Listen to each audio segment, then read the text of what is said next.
अस्सलाम वालेकुम dear students. Last time हमने डिस्कस किया था ग्रेविटेशनल एक्सेलरेशन क्या होता है और हाइट से किसी भी हम ऑब्जेक्ट्स को मूव करवाते हैं फ्रीली फॉलिंग बॉडीज़ को, उनका किन क्वांटिटीज़ पे डिपेंड करता है, एक्सेलरेशन पे उसका क्या इफेक्ट होता है, स्पीड का क्या होता है, टाइम का क्या होता है, और हमने गैलीलियो का कंट्रीब्यूशन पढ़ा था। आज हम छोटी छोटी टर्म्स देखते हैं, टर्मिनोलॉजीज़। सबसे पहले रेस्ट की डेफिनेशन क्या है। A body is said to be at rest if it does not change its position with respect to its surrounding, और मोशन की क्या है, if it changes its position with respect to its surrounding. अच्छा, rest and motion are always relative. There is no such thing as absolute rest or absolute motion. Rest और motion एक दूसरे से हमेशा रिलेटिव होते हैं। रिलेटिव से क्या मुराद है कि एक दूसरे के साथ इनका कोई ना कोई ताल्लुक़ रहता है। अब आप ये देखें कि मुसाफिर किसी भी गाड़ी में जा रहे हैं या बस में जा रहे हैं, अब बेसिकली बाय बस या कार मूव कर रही है, लेकिन उसके अंदर जो मुसाफिर बैठा है वो बैठा हुआ है, वो मूव नहीं कर रहा, वो रेस्ट पे है। तो मुसाफिर का रेस्ट पे रहना और गाड़ी का मूव करना, उसका मोशन में रहना, तो एक दूसरे से रिलेट करता, तो एक दूसरे हम कहेंगे कि एक दूसरे से रिलेटिव है। फिर हमने मोशन की टाइप्स पढ़ी थी, ट्रांसलेटरी, रोटेटरी और वाइब्रेटरी। ट्रांसलेटर की हमने 3 टाइप्स पढ़ी थी। कौन कौन सी थी? एक तो था लीनियर, एक था सर्कुलर और आखिरी था रैंडम। ठीक है, फिर इनकी मज़ीद डेफिनेशन थी। फिजिकल क्वांटिटीज़ क्या होती हैं, विच आर, अब हमने पढ़ा स्केलर और वेक्टर का डिफरेंस। स्केलर में हमने पढ़ा था ऐसी क्वांटिटीज़ होती हैं जिनका मैग्नीट्यूड होता है, और वेक्टर का हमने पढ़ा था जिनकी मैग्नीट्यूड के साथ साथ डायरेक्शन भी होती है। फिर हमने एक और टर्म पढ़ी थी, पोजीशन। पोजीशन क्या होता है? किसी भी ऑब्जेक्ट की लोकेशन या प्लेस को पोजीशन कहते हैं। किससे? Reference point. और रेफरेंस पॉइंट को क्या कहते हैं? Origin, O. फिर हमने पढ़ा आगे डिस्प्लेसमेंट क्या होता है। Displacement is the shortest distance between the two points is called displacement. फिर स्पीड का पढ़ा हमने, distance travel in any direction by unit time, वो स्पीड कहलाता है। If the speed of the body does not change with its time then its speed is uniform.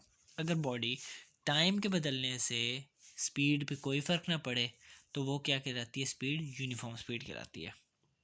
और average क्या होती है? एवरेज ओवरऑल को कहते हैं, टोटल को। Is the ratio of total distance covered by total time taken. फिर हमने डिफाइन किया था वेलोसिटी का rate of change of displacement. फिर हमने पढ़ा था एक्सेलरेशन क्या होता है, rate of change of velocity. फिर हमने यूनिफॉर्म एक्सेलरेशन पढ़ा था। फिर और इससे हमने फिर डिस्कस किया था। फिर लास्ट में हमने पढ़ा था ये speed and time graph, speed velocity time velocity graph हमने पढ़ा था। डिस्टेंस क्या होता है, उसमें जो distance covered by body is equal to the area under the speed time graph.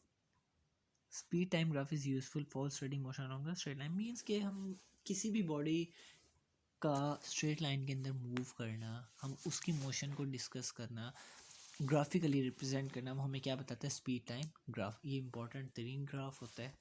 इससे हम किसी भी बॉडी की पोजीशन का आइडिया लगा सकते हैं, हम उस बॉडी से रिलेटेड उसके डिस्टेंस का आइडिया लगा सकते हैं, हम उसके एरिया का पता लगा सकते हैं, हम उसके टाइम का पता लगा सकते हैं, और सबसे मेन बात, उसके हम डायरेक्शन का पता लगा सकते हैं। ठीक हो गया।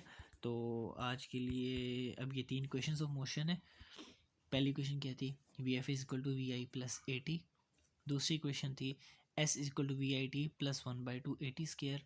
तीसरी क्वेश्चन थी 2a S is equal to V F square minus V I square. अब पहले टर्म में आप डिनोशन देखें, वी एफ है हमारी फाइनल वेलोसिटी, वी आई हमारा है इनिशियल वेलोसिटी, ए हमारा है एक्सेलरेशन और टी हमारा है टाइम इंटरवल। दूसरी क्वेश्चन में एस हमारा है distance, it's distance not displacement. V I initial velocity, T time 1/2 half, A acceleration, T का स्केयर या टाइम का स्केयर, और लास्ट में जो एस है ये भी डिस्टेंस है। अब मैं इसको डिस्प्लेसमेंट भी कह सकता, लेकिन मैं इसको डिस्प्लेसमेंट क्यों नहीं कहा? क्योंकि डिस्प्लेसमेंट है वेक्टर क्वांटिटी। वेक्टर क्वांटिटी को हम इजहार उसका करने के लिए, उसको डिस्प्ले करने के लिए हम उसको बोल्ड लेटर से हम डिनोट करते हैं या उसके ऊपर एरो हेड लगाते हैं। इस पर कोई इसके ऊपर एरो हेड नहीं है, ना सेकंड वाले पे ना थर्ड वाले पे, तो इसलिए ये स्केलर क्वांटिटी है। और लास्ट में हमने पढ़ा था एक्सेलरेशन ड्यू टू ग्रेविटी। जब कोई भी बॉडी किसी भी हाइट से फ्रीली मूव करती है तो वो एक मखसूस एक्सेलरेशन के साथ नीचे आती है, उस एक्सेलरेशन को कहते हैं ग्रेविटेशनल एक्सेलरेशन। उसको हम स्मॉल जी से डिनोट करते हैं और उसकी वैल्यू होती है 10 मीटर पर सेकंड का स्क्वायर, किसके, near the surface of the earth. तो आज के लिए इतना ही, नेक्स्ट वीडियो में हम नया चैप्टर स्टार्ट करेंगे। थैंक यू सो मच, अल्लाह हाफिज़।